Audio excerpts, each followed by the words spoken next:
ডিসেম্বরের পরে তো প্রশ্নই আসে না, বরং নির্বাচনের আগে সম্ভব। ডিসেম্বরের পরে তো প্রশ্নই আসে না, বরং নির্বাচন আগে সম্ভব, বলছেন আমির খসরু।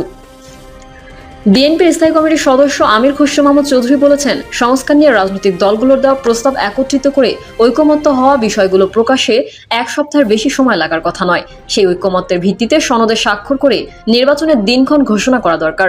তিনি বলেন, আমি ব্যক্তিগতভাবে মনে করি সেটা ডিসেম্বর পর্যন্ত যাওয়ারও দরকার নেই। ঐকমত্যের পরিপ্রেক্ষিতে আমরা সেটা সিদ্ধান্ত নিয়ে আমরা জাতীয় সনদ সই করে ডিসেম্বরের আগেও নির্বাচন করা সম্ভব। ডিসেম্বরের পরে যাওয়ার তো প্রশ্নই আসে না, বরং আগে করা সম্ভব।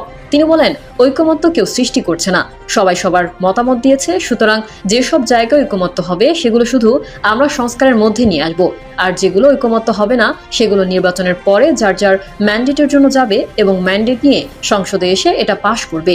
সংস্কারের কথাটা খুবই পরিষ্কার, না বোঝার কোনো কারণ নেই উল্লেখ করে আমির খসরু বলেন, বুঝে শুনে না বুঝলে সেটা কোনো সমাধান না। সুতরাং অতি সত্বর আমরা সংস্কারের ঐকমত্য নির্ধারণ করে জাতীয় সনদ সই করে ডিসেম্বরের আগে নির্বাচনের যথেষ্ট সুযোগ রাখা আছে এবং করা সম্ভব। সংস্কারের বিষয়কে ওপেন এন্ডেড রাখার পরামর্শ দিয়ে আমির খসরু বলেন, সংস্কারের বিষয়টা খোলা রাখেন। এটা কিন্তু রং মেসেজ যাচ্ছে জাতির কাছে। এটা দিনক্ষণ দিয়ে এটা সমাধান করা সম্ভব। সুতরাং যত তাড়াতাড়ি সম্ভব এটা করা উচিত। বিএনপি বাংলাদেশের সবচেয়ে বেশি নির্যাতিত ও নিপীড়িত দল হিসেবে সবচেয়ে বেশি বিচারের দাবি রাখে জানিয়ে আমির খসরু বলেন, বিচার বিভাগ বিচার করবে, সেই জন্য সরকারকে উদ্যোগ নিতে হবে।